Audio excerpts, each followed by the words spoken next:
Hello everyone, this is Priyanka and welcome to my YouTube channel. Friends, हम CTET के लिए जो सीडीपी का कोर्स कवर कर रहे हैं उसमें हम अभी बाल विकास पढ़ रहे हैं, जिसमें हम शैशवावस्था व बाल्यावस्था पढ़ चुके हैं और हम किशोरावस्था का अर्थ और उसकी विशेषताएं भी पढ़ चुके हैं। और आज हम किशोरावस्था में होने वाले विभिन्न विकासों के बारे में पढ़ेंगे। तो वीडियो स्टार्ट करने से पहले अगर आपने अभी तक चैनल को सब्सक्राइब नहीं किया है तो चैनल सब्सक्राइब कर लें और साथ ही बेल आइकन को भी प्रेस कर दें। तो चलिए स्टार्ट करते हैं हमारा आज का वीडियो। फ्रेंड्स, देखिए, सबसे पहले हम किशोरावस्था में होने वाले शारीरिक विकास या फिजिकल डेवलपमेंट के बारे में पढ़ेंगे। तो देखिए, सबसे पहले हम बात करेंगे वज़न की या वेट की। तो देखिए, इसमें है पहला पॉइंट कि 15 वर्ष तक लड़कियों का भार अधिक होता है, वहीं 15 वर्ष के बाद लड़कों का भार लड़कियों से अधिक हो जाता है। यानी कि लड़के और लड़कियों के भार में थोड़ा सा अंतर होता है। जब 15 वर्ष तक तो होगा लड़कियों का ज़्यादा, वहीं उसके बाद लड़कों का वज़न ज़्यादा हो जाता है अपेक्षाकृत लड़कियों के।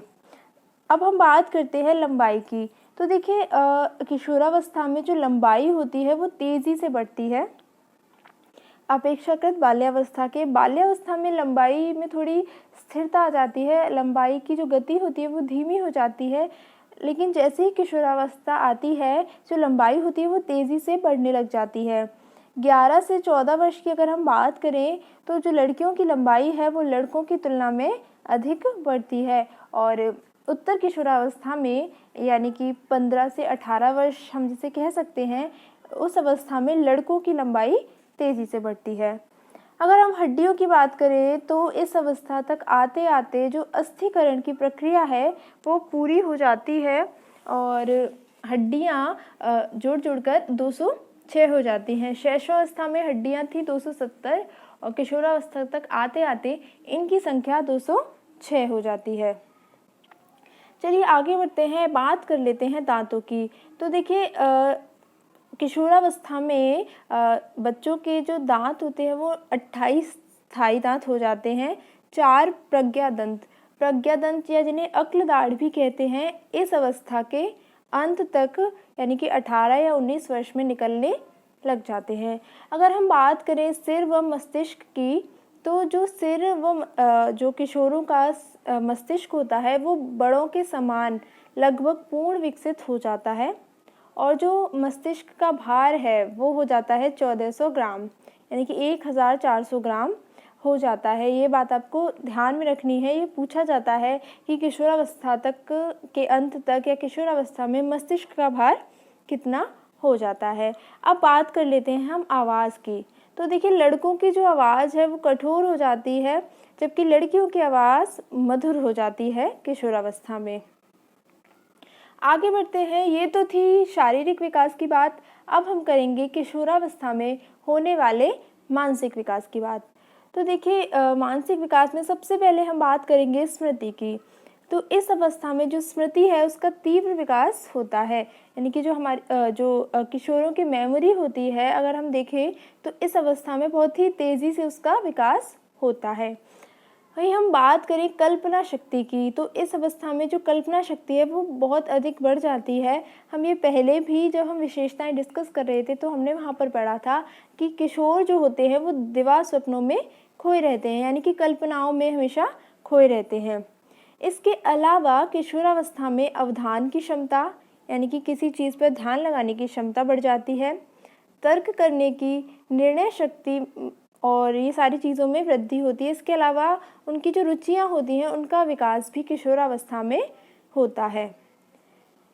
इसके अलावा देखिए, अगर हम मानसिक विकास के अगले पॉइंट की बात करें तो किशोरावस्था में शब्द भंडार बढ़ जाता है और जो शब्द होते हैं उनके सही प्रयोग की क्षमता कि किस शब्द का कहाँ पर उपयोग करना है, इसका विकास होने से क्या होता है, जो भाषा होती है वो प्रभावी, शुद्ध व विचारों की अभिव्यक्ति के अनुकूल हो जाती है। यानी कि जब शब्द भंडार बढ़ जाएगा, शब्दों का सही प्रयोग समझ में आ जाएगा, तो क्या होगा, जो किशोर होगा वो अपने विचारों की अभिव्यक्ति उचित प्रकार से कर पाएगा। अब देखिए, इस अवस्था में क्या होता है, जो मस्तिष्क होता है उसकी क्रियाशीलता भी तीव्र हो जाती है। तो ये तो थी मानसिक विकास की बात। अब हम बात करेंगे आगे सामाजिक विकास की। किशोरावस्था में होने वाले सामाजिक विकास की अब हम बात कर लेते हैं। तो देखिएगा दोस्तों, किशोरावस्था में होने वाले सामाजिक विकास में हमारा जो पहला पॉइंट है वो है समूह का निर्माण।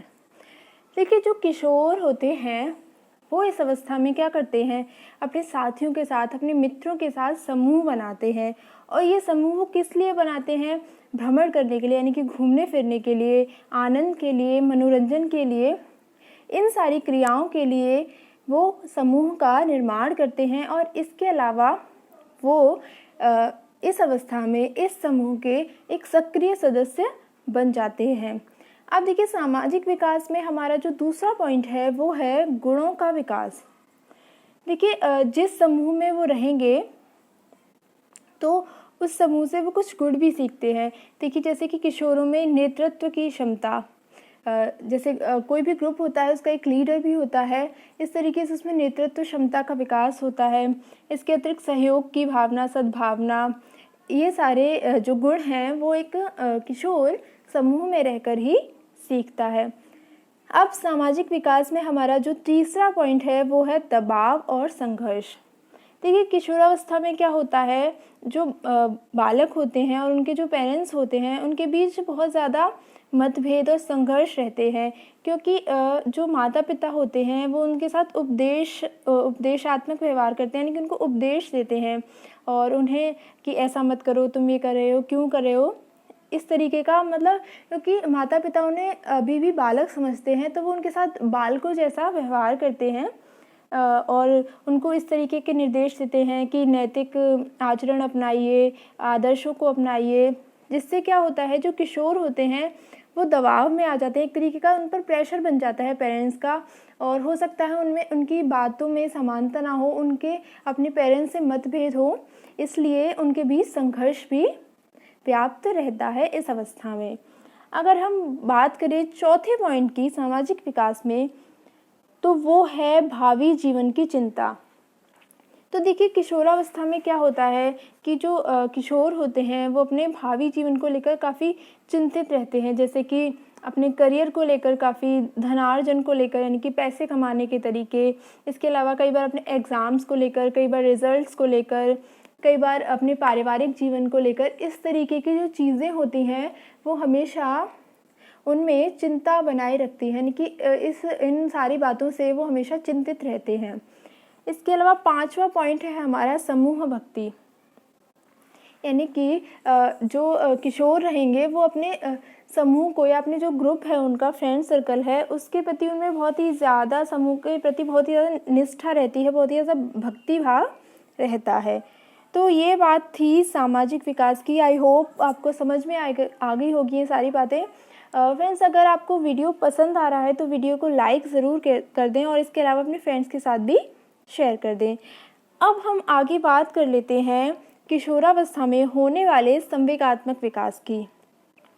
तो देखिए, इसमें हमारा पहला पॉइंट है कि माता पिता व अन्य पारिवारिक संबंधों में तनाव होने। अभी हमने पढ़ा ही था कि इनके बीच माता पिता के साथ किशोरों का तनाव क्यों होता है। इसके अलावा उनकी इच्छा पूर्ति, जैसे अगर वो कुछ डिमांड कर रहे हैं और वो उनकी डिमांड उनके पेरेंट्स ने पूरी नहीं की, तो इन सारी चीज़ों से क्या होगा, किशोर तनाव में रहते हैं।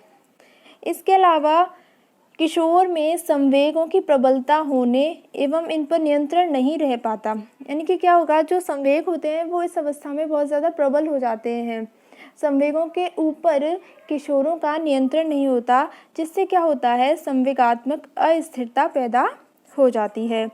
इसके अलावा किशोरों में कुछ सामाजिक कारणों से ईर्ष्या नामक जो एक संवेग होता है उसका भी तीव्र विकास होता है, यानी कि कई बार क्या होता है, जो किशोर या किशोरी के जो माता पिता होते हैं वो उनकी तुलना अड़ोस पड़ोस के जो बच्चे होते हैं, उनके रिलेटिव्स के जो बच्चे होते हैं उनसे करते हैं कि उसके बच्चे के इतने मार्क्स आए हैं, तुम्हारे क्यों नहीं आए, उसका बच्चा ऐसे करता है, तुम क्यों नहीं करते। तो इससे क्या होता है, ये सारे सामाजिक कारण हैं जिससे किशोरों में ईर्ष्या, यानी कि एक तरीके से कह सकते हैं जलन होती है उन्हें उन बच्चों से जिनसे उनके साथ उनकी तुलना की जाती है। तो ये संवेग भी इस अवस्था में विकसित हो जाता है। चलिए आगे बढ़ते हैं। ओके, यहीं तक था हमारा संवेगात्मक विकास। अब देखिए हमारा जो किशोरावस्था थी वो आज यहाँ पर कंप्लीट हो गई है। अब हम नेक्स्ट वीडियो में इसके क्वेश्चन आंसर डिस्कस करेंगे और डिटेल डिस्कस करेंगे। तो अगले वीडियो में मिलते हैं एक नए टॉपिक के साथ। तब तक के लिए thank you so much and good bye.